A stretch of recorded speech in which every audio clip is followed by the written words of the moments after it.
You know, it's been years since The Witcher 3 Wild Hunt galloped onto the gaming scene. A few gray hairs might have sprouted in our beards. Yes, even if you didn't have one before. And dozens of other RPGs have clamored for our love. But guess what? Geralt's still hanging around, leaning nonchalantly against that tavern wall, wearing that "I know I'm the best" smirk, while the rest of the genre scrambles for a seat at the table. Today, let's talk about why The Witcher 3 is still the reigning champion of RPGs, even after all these years.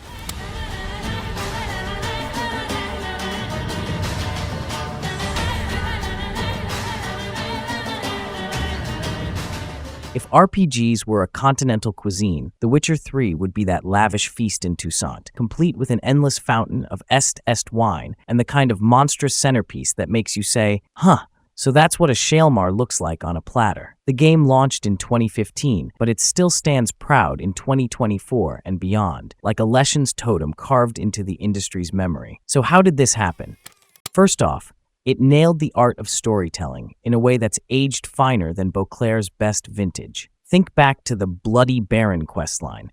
Remember the first time you realized that monster hunting was actually the easy part, and untangling a family's tragic past was where the real complexity lay? That's right, this wasn't a story you could just swing a silver sword at. The Witcher 3's narrative dared to say, hey, what if the biggest baddie isn't a horned fiend stalking the swamps, but the horrors humans commit when no one's looking? I mean, who could forget meeting the crones, these, shall we say, charming old ladies with a taste for children and a face only a mother fiend could love? Those encounters stick with you, not because they're just epic boss fights, though slicing a fiend's horns off is always fun, but because they echo in your mind like a creeper whispering from a dark corner. Yep, this world isn't just grim, it's layered. And that's the beauty here. The quests weren't just chores to level up. They were chapters in an ongoing saga that felt handcrafted, like a dwarven blacksmith forging each line of dialogue under the burning coals of narrative necessity. The Witcher 3 avoided the dreaded RPG pitfall of "fetch me 10 wolf pelts, player peasant." Every side quest was a mini-story, often one that had a moral twist. By the time you reach the end credits, you've basically consumed a Netflix series worth of narratives. Except here, you wield the sword, you hold the Gwent cards, and you get to argue with trolls about the finer points of bridge maintenance. Remember those trolls? They weren't exactly the sharpest weapons on the rack, but you have to admit, their bridge-building debates could have earned them a spot on late-night TV. Only in The Witcher 3 do you pause mid-quest to think, am I actually debating architectural principles with a rock-headed troll? And you love it. Now, let's talk about the world itself. If other RPGs create maps that feel like neat little stage sets, The Witcher 3 conjures an entire ecosystem. The world is dense and alive, like an overgrown garden that's both beautiful and kinda scary after dark. Take Velen, for example.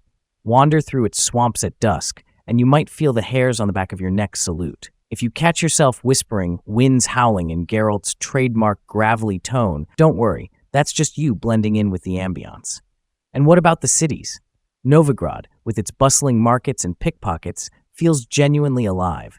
Skellige's Viking-like islands could have walked straight out of some ancient saga, if that saga included colossal bears and slightly awkward funerals. Toussaint, from the Blood and Wine expansion, still can't be beat for pure, unadulterated fantasy charm.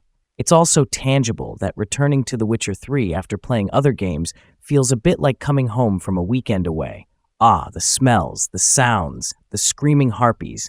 Everything's just as I left it. Speaking of coming home, let's talk about Gwent. Yes, that card game you swore you wouldn't get addicted to. And yet, there you were, an hour into a card duel in a tavern, ignoring a world-threatening wild hunt just because you really needed that unique Skoya tail card. If you ever wondered why the world was ending while you shuffled your deck for the 8th time, you're not alone. The Witcher 3 put so much effort into its distractions that they felt like full-blown features.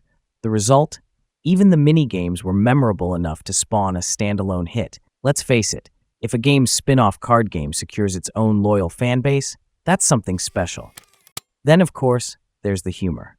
Yes, the world is grimdark, and Geralt is essentially a monster-slaying merc for hire, but humor springs up in the strangest places, like Roach randomly teleporting onto a thatched rooftop. Did the developers plan that? Maybe. Did we love it? Absolutely. It's these little unintentional quirks that have become legendary memes. And since we're talking iconic moments, remember the bathtub scene at the start? You'd think the internet would have moved on by now, but nope. Geralt's legs dangling over the tub rim is still etched in collective gaming memory like a runestone of eternal laughter. Humor aside, the relationships and character arcs are what truly keep us coming back. Yennefer's sharp wit and raven black hair, Triss's quiet strength, and Ciri's journey from a mischievous runaway to a hero of legend, they're so well realized that you find yourself genuinely caring. When you watch Priscilla sing that heart-wrenching ballad in Novigrad, you're not just watching a scene in a game, you're experiencing a cultural moment in a living, breathing world. How many RPGs can claim that? We should also raise a toast to the expansions. Hearts of Stone and Blood and Wine weren't just DLC, they were more like full-blown sequels snuck into the main package. Gaunter O'Dim, the Man of Glass, still haunts our dreams with that devilish grin, and the fairy tale landscapes of Toussaint redefine the phrase, vacation from your problems. These expansions proved that the developers weren't just resting on their laurels, they were out to set a benchmark for how post-launch content should be done. Years have rolled by, new contenders have emerged, and yet The Witcher 3 remains a gold standard. It doesn't just stand tall because of nostalgia, though that helps. It stands tall because every time we return, we find something new to appreciate. Did you miss that subtle nod in an NPC's dialogue? Did you forget to inspect the painting in that random hut outside Novigrad that hints at a past tragedy? The game's depth is like a bottomless potion bottle. No matter how many times you sip, there's always more flavor to discover. Meanwhile, newer RPGs often feel like they're playing catch-up. Sure, some have tried to replicate that "we have meaningful choices and deep worlds" formula, but few can match the execution, the richness of detail, or the emotional resonance that The Witcher 3 achieves. Some games give you fetch quests. The Witcher 3 gives you moral dilemmas that can haunt you at 2 a.m. Some games present pretty landscapes. The Witcher 3 makes you feel the humidity of the swamps, smell the herbs in the fields, and notice the wary shrug of a villager who's seen too many swords and not enough plowshares. So, why is The Witcher 3 still the best RPG after all these years? Because it's more than a game. It's a statement of what RPGs could be if developers poured their hearts, their best writers, their sharpest artists, and their boldest ambitions into a single project. It's a story that respects your intelligence, your time, and your emotional investment. It's a place that feels lived in, not just inhabited. It's a journey that doesn't end when the credits roll, because you'll carry these memories of singing bards, scary bog hags, heroic witchers, and oh-so-precious Gwent cards, long after you've saved the world, got paid, and rode off into the sunset. In the end, The Witcher 3 endures not simply because it's old or because we're clinging to past glories. It endures because it's still the experience other games dream of becoming. It sets the bar so high that the griffins might actually be hitting their heads on it. And that, my friends, is why we're still talking about this legendary RPG, even as Roach stands puzzled on a rooftop somewhere, wondering when we'll come back for just one more ride.